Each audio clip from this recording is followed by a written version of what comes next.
Oi, pessoal. Então, eu queria aqui receber a professora Mercedes, que é professora do Departamento de Genética e Biologia Evolutiva e trabalha atualmente com evolução humana. Então, a professora Mercedes está por aí? Opa, pronto, vamos nos ajustar aqui. Boa tarde já, né, pessoal? 12h30. Olha, horário britânico, né? Vocês, muito bom. Todos vocês têm apelidinhos no nome, só eu, né, que deixei meu nome. Vamos lá. Eu tenho uma pergunta. Quando eu exibo a tela, vocês conseguem ainda me ver na câmera ou não?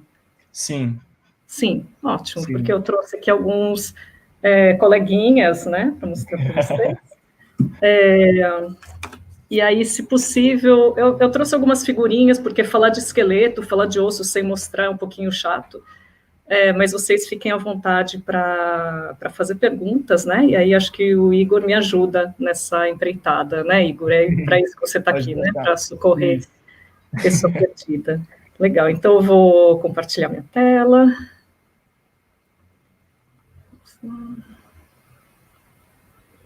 Ficam aqueles segundos de expectativa.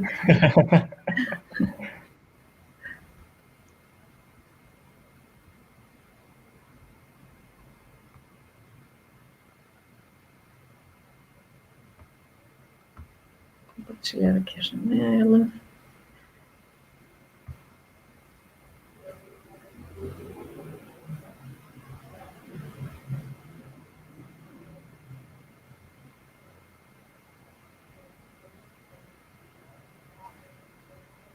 E aí, pessoal, vocês podem ir fazendo perguntas a respeito do que a professora Mercedes estiver falando, que ao final da exposição dela eu vou ler e a gente tenta responder, tudo bem? Legal.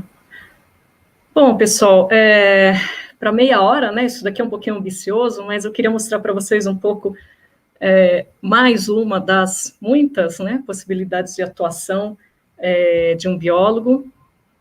E aí eu queria mostrar para vocês algumas das coisas que eu faço estudando esqueletos humanos pré-históricos, né? Então,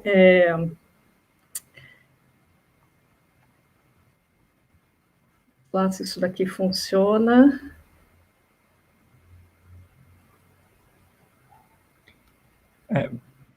Foi. Está um pouco cortado. Está um pouco cortado. Metade do slide. Que estranho.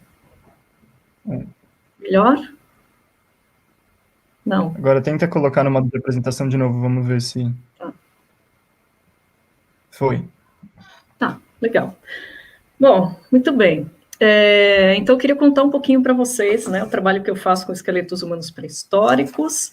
Então, eu trabalho no Laboratório de Estudos Evolutivos Humanos, né, e estudar esqueletos é uma das coisas que a gente estuda quando estuda evolução humana.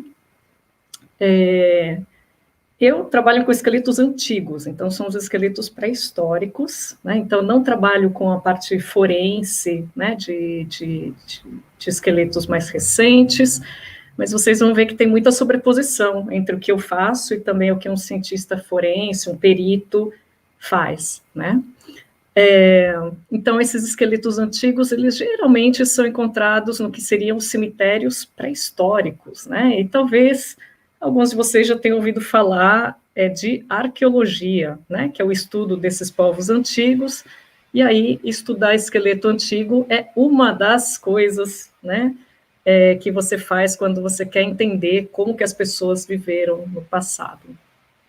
Então aí vocês veem um pouquinho do meu trabalho, né, escavando diferentes sítios arqueológicos, né, diferentes cemitérios antigos, e também depois analisando esses esqueletos para entender quem que foram essas pessoas, como que elas viveram, o que elas faziam, né? E também, de certa forma, como que elas morreram, né? Como que elas foram depois sepultadas. Então, tudo isso é parte do que você pode aprender estudando esqueletos humanos antigos.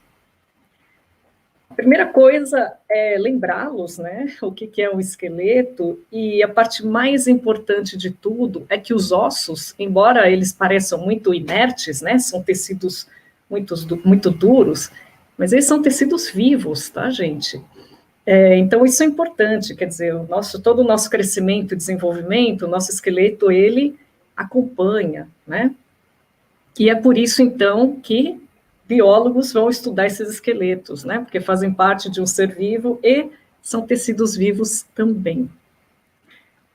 Eu não vou inundá-los, né, com detalhes de células ósseas ou de como que um osso se desenvolve, mas eu quero simplesmente que vocês olhem essas figurinhas e entendam, né, como que esse osso é um tecido vivo, apesar de parecer uma coisa inerte, né? Então, tem diferentes células que compõem esses ossos e que são responsáveis pela formação dessa estrutura que a gente vê, né? E é claro, tem toda uma irrigação, né? Como qualquer tecido vivo, tem uma irrigação desse osso também. Isso quer dizer, então, que esses nossos ossos, eles respondem a estímulos que acontecem ao longo da nossa vida, né? Então, além da gente crescer e se desenvolver, você também pode ter outros estímulos que têm a ver com como você usa teu corpo, né? E que podem, então, impactar esses ossos. Muito bem, então, um desses estímulos, eu vou mostrar aqui para vocês, por exemplo, quando você quebra um osso, né? Então, se você tem uma fratura óssea, ou no caso, principalmente uma fratura exposta, você pode ter entrada de bactérias nesse osso que está fraturado e pode ter uma infecção muito grave, né? Então, aí em cima vocês têm o nosso pobre jogador, né? Com a perna com uma fratura exposta muito feia. E embaixo é um fêmur, que é este osso aqui, não sei o quanto vocês enxergam na câmera, que ele está fraturado, né? E também vocês veem que tem todo um crescimento ósseo estranho em cima e que tem a ver com a reação desse osso à entrada de bactérias, né? Então, assim, uma infecção bem, bem feia que essa pessoa teve no passado. Então, é a partir dessas respostas ósseas, né, dessas mudanças no esqueleto ao longo da sua vida, que pesquisadores podem, então, estudar esses esqueletos depois e entender quem era você, como que você viveu, que atividades que você fez, e como que essas atividades, como que essas ações, no fim das contas, geraram impactos, né, ou deixaram marcas nos seus ossos. A coisa mais básica que vocês vão olhar para um esqueleto de um adulto é, primeiro, inferir o sexo, né, o sexo biológico desse indivíduo. Gente, a parte boa de você estudar esqueleto é que você mesmo tem um esqueleto, né, e todos os seus colegas ao redor também, então vocês podem olhar em volta e ver como tem uma variação importante da anatomia, né. Então, se eu mostrar para vocês essas duas figuras aqui, mesmo sem olhar os esqueletos, vocês já conseguem ver, né, como a forma do crânio é diferente, né, como homens tendem a ter uma robustez maior do que mulheres, né, que tem a ver com os hormônios sexuais masculinos.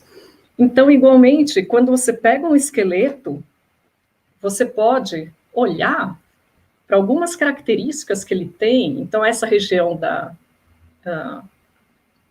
testa, né? A parte aqui da nuca, eu não sei como vocês me veem na câmera, porque eu não enxergo minha câmera. Enfim, a mandíbula, né, que eu não trouxe aqui para mostrar para vocês. Então, só pelo crânio, né, pela forma desse crânio, você já consegue estimar se esse teu esqueleto era de um homem ou se era de uma mulher. Outros ossos também importantes para fazer essa estimativa de sexo biológico são os ossos da bacia, né? Porque as mulheres são as encarregadas de parir bebês, né? Então, a nossa bacia é um pouquinho diferente para poder acomodar essas necessidades. E também a própria ideia de que, na média, homens são mais altos do que mulheres, né? Embora, claro, tenha aí uma variação importante entre indivíduos. Então, ossos maiores e mais robustos, em comparação a ossos menores e mais gráceis, né? Eles podem, então, ser também indicadores de estimativa de sexo.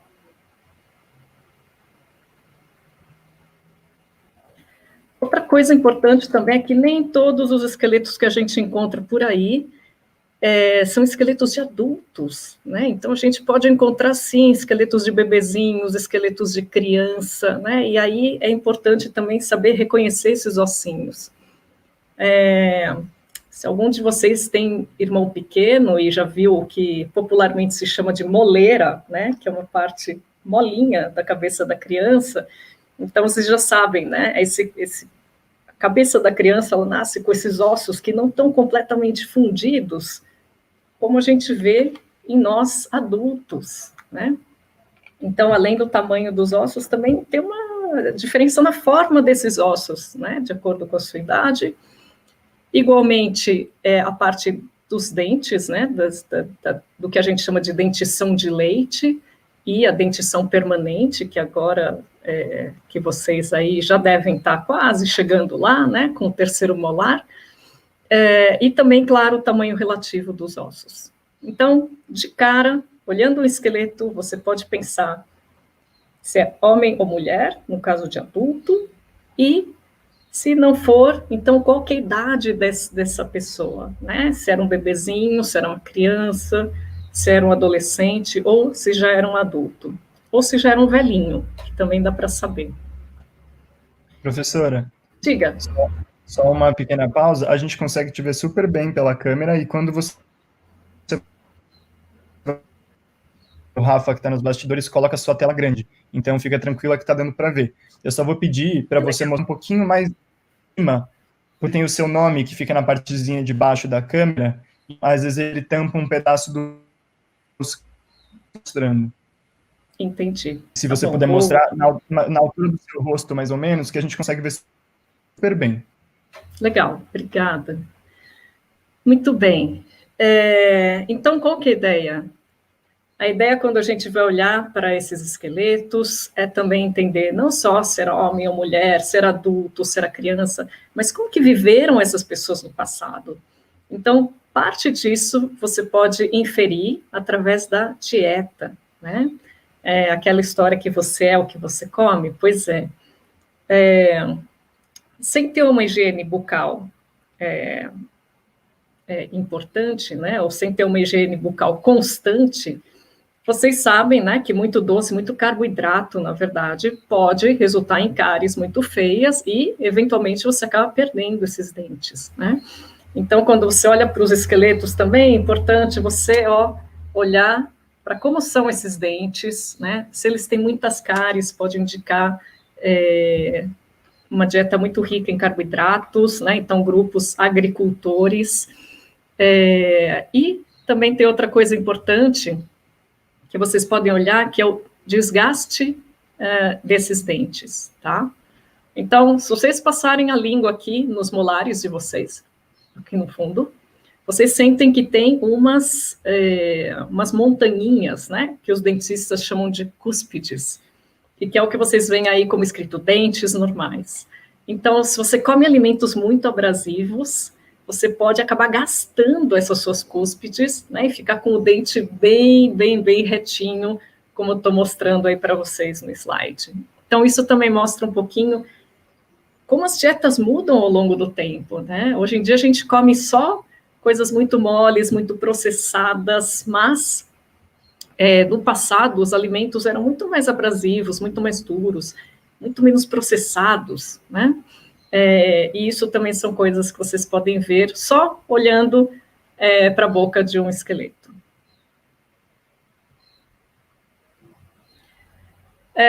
Outras coisas importantes também que eu falei para vocês, então, as atividades que a gente faz com o corpo, elas de algum jeito impactam os nossos ossos, né? Então, se você faz mais exercício, né, os teus ossos, eles tendem a ficar mais robustos, eles respondem a cargas mecânicas, né?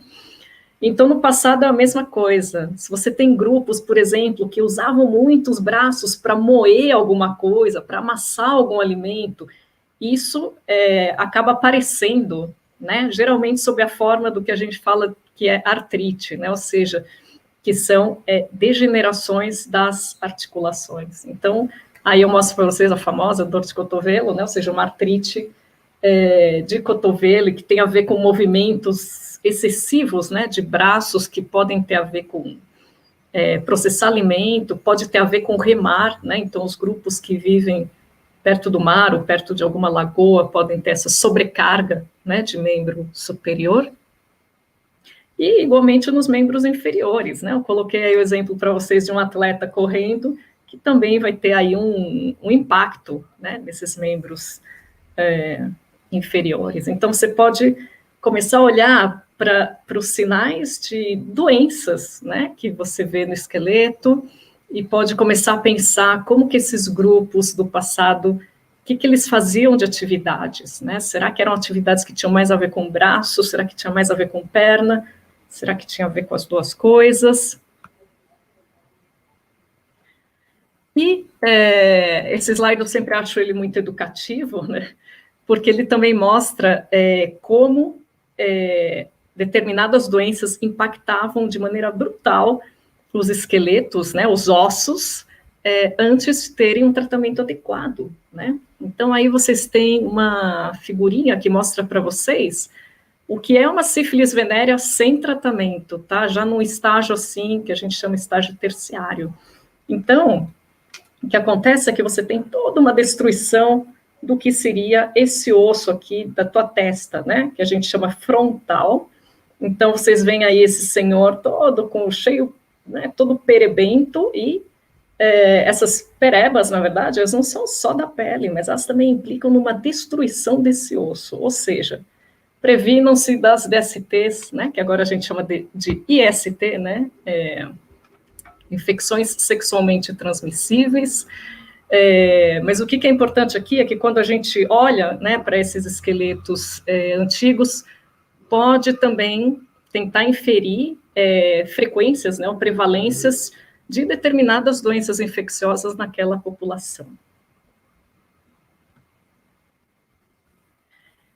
E, como eu já tinha adiantado para vocês, né, se você quebra um osso e se você talvez sobrevive, mas não remenda ele direitinho, isso fica marcado no esqueleto, né? Mesmo que você ajuste ele direitinho, ele fica um calo ósseo, né? Para quem já quebrou braço ou perna sabe disso. Mas o que é importante, esqueletos podem ser testemunhas importantíssimas de traumas que podem ser violentos ou não, tá? Então, tem os traumas acidentais, quando você se machuca, você cai, você quebra uma perna, mas tem os traumas violentos, né? Então, se você dá uma bordoada na cabeça de uma pessoa e quebra esse osso, né? Isso daí vai ficar como evidência depois para o pesquisador ver. Tiro também, claro, deixa marca, né? Essa figura que vocês veem embaixo, de frente e de trás, é a marca de um tiro entrando, e depois a marca, vamos aqui facilitar para o nosso moderador, a marca da saída, tá?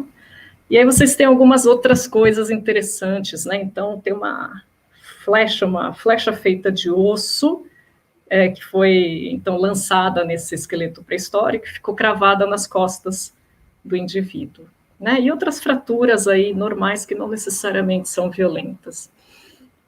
É desnecessário dizer que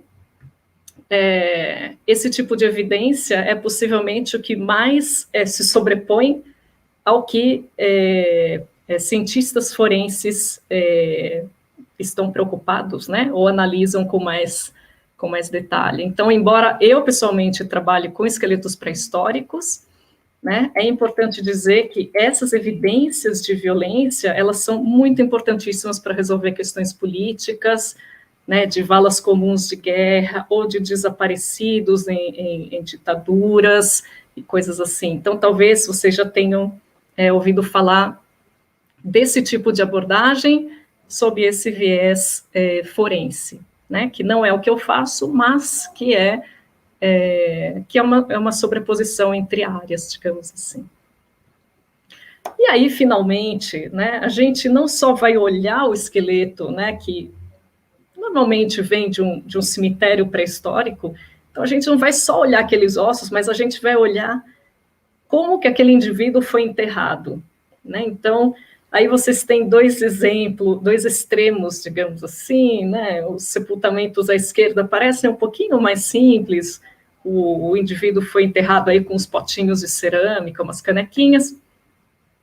Os sepultamentos da direita são sepultamentos com pompa e circunstância, né? Que arqueólogos também acabam estudando. Então, como você é sepultado, como você sepulta os seus mortos, também te diz muito a respeito de quem você foi em vida, né?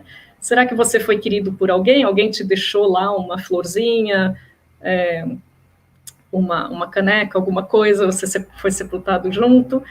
Ou será que você foi alguém importante, que daí tem todo o que a gente chama de acompanhamento funerário, né? Então, muitas coisas enterradas juntas, e geralmente é feita uma construção, né? Um mausoléu para essa pessoa. E acho que a gente consegue também pensar como que nós fazemos, né, atualmente. Então, geralmente, nossos mortos vão com coroas de flores, né? Ou com algum símbolo religioso, para quem é religioso, enfim. Eu dei uma corridinha na apresentação para ter tempo para a gente também, se alguém tiver perguntas e tudo mais, pensar nisso, né? E aí eu fico à disposição para responder. Eu vou fazer também a propaganda aqui, né, das nossas redes sociais, porque a gente está agora, né, em meio à pandemia, tentando fazer vídeos sobre evolução humana, vídeo falando de esqueleto, mas também vídeo falando de fóssil, né? Então, para quem tem interesse nisso, pode ir lá nas nossas redes e pode também me mandar e-mail e entrar em contato. Professora, muito obrigado pela sua apresentação. A gente tem algumas perguntas, então aqui eu vou começar juntando 3 perguntas que uma parte você já respondeu, né, que dá para identificar mutações e doenças que ocorriam através dos ossos? Como podemos saber quando um indivíduo viveu atrás dos ossos e como é a utilização do carbono 14 nos ossos, ou se isso fica para a química forense? Não, vamos lá.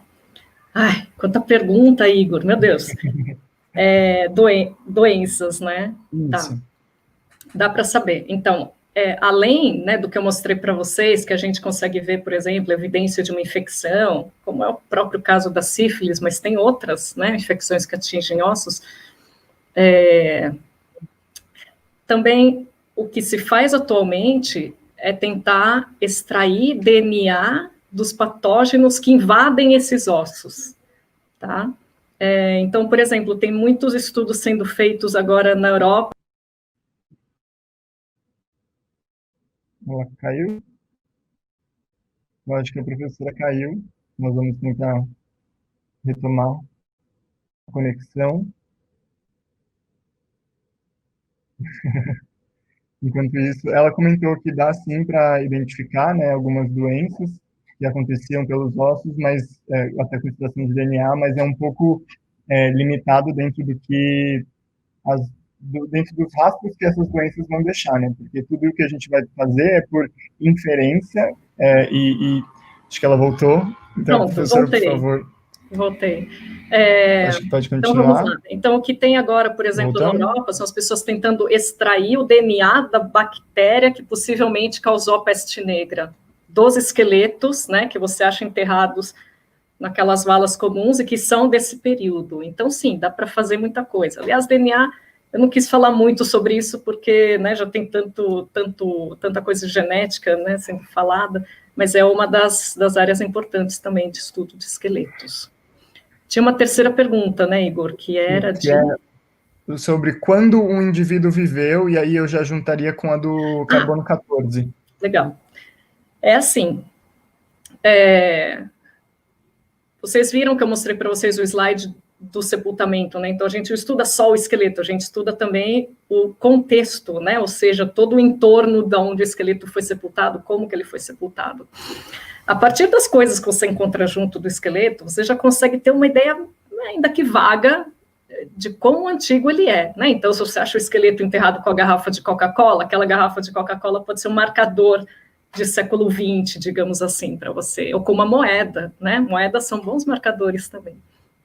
Então, se você acha esqueletos enterrados com potinhos que a gente já conhece, que foram feitos na pré-história, isso te dá uma ideia de cronologia, mas o melhor mesmo, o que é? Você datar o próprio esqueleto, e aí entra a questão do carbono 14, né? O carbono 14, ele consegue datar coisas vivas de até 40 mil anos, tá? Essa limitação tem a ver com o tempo de decaimento do carbono, dá para fazer uma palestra só sobre datação, mas dá para fazer sim, nesses esqueletos, e aí você tem uma idade mais precisa, né, de realmente há quantos anos, ou há quantos mil anos esses esqueletos, esses indivíduos viveram. Legal. A gente tem 4 minutos e tem uma pergunta muito interessante que talvez não dê tempo de responder, né, nesses 4 minutos, mas se a senhora quiser tentar, que é: como a atual tecnologia ajuda nos estudos da evolução humana? Nossa, vamos lá. Tem muita coisa acontecendo, Lucas, e aí eu vou, assim, para uma coisa bem geral, tá? Ó, a gente pode pensar tecnologia, eu vou voltar para a questão do DNA, né, que é uma coisa que agora, não é que ela é nova, mas ela está se tornando mais popular e mais acessível, né, mais barata e mais rápida, em outras palavras, para o pesquisador. Então, a gente agora tem as possibilidades de extrair DNA desses ossos, tá? E aí tentar, então, reconstituir genomas inteiros e tentar comparar esses genomas entre populações do passado no mundo. É uma área bem fascinante, muito importante, né, para a gente entender como que foram as dinâmicas de população, como que esses povos migraram, mudaram ao longo do tempo. Então, essa é uma tecnologia importante. Tem outras tecnologias que a gente chama de isótopos estáveis, que também, simplificando, elas te ajudam a entender em que região aqueles indivíduos cresceram, né, onde que eles viveram quando eram pequenos, porque tem a ver com a composição de isótopos da água que você ingere quando é pequeno. Acredita, parece ficção científica, mas não é. E também esses outros isótopos, né, eles te ajudam a entender como era também a sua dieta de um ponto de vista mais detalhado do que só olhar cárie e desgaste. Então, isso te ajuda a entender, por exemplo, se o grupo que você está estudando tinha uma dieta que era mais baseada em alimento marinho, ou era mais baseado em carne, ou era mais baseado em vegetais, enfim, em plantas, tá? E aí tem outras coisas incríveis, né, que você pode adicionar a essa ideia das tecnologias, né, que é também tecnologias que nos ajudam a estudar melhor esses esqueletos. Então, os próprios scanners que agora a gente tem, que então você consegue fazer uma cópia digital disso daqui e mandar para o teu colega do outro lado do mundo, que pode estudar, enfim, anatomia, morfologia, o que ele quiser. Esses scanners também são instrumentos interessantes, né, de divulgação científica, eles podem ir para um site, daí você consegue mover os ossos, enfim, são coisas que juntam pesquisa, ensino e divulgação, que no fundo a gente separa, mas eles sempre têm que caminhar juntos, né? É isso, agora a gente tem 1 minuto. Eu acho que não dá para abrir uma outra pergunta, né? Eu queria agradecer a sua participação, a gente ficou muito feliz que você topou falar com a gente um pouquinho hoje sobre esse campo que é muitíssimo interessante, né, da evolução humana, e nós vamos começar agora, então, queria agradecer novamente a professora, e nós vamos começar o próximo bate-papo com alunos e uma funcionária do IB.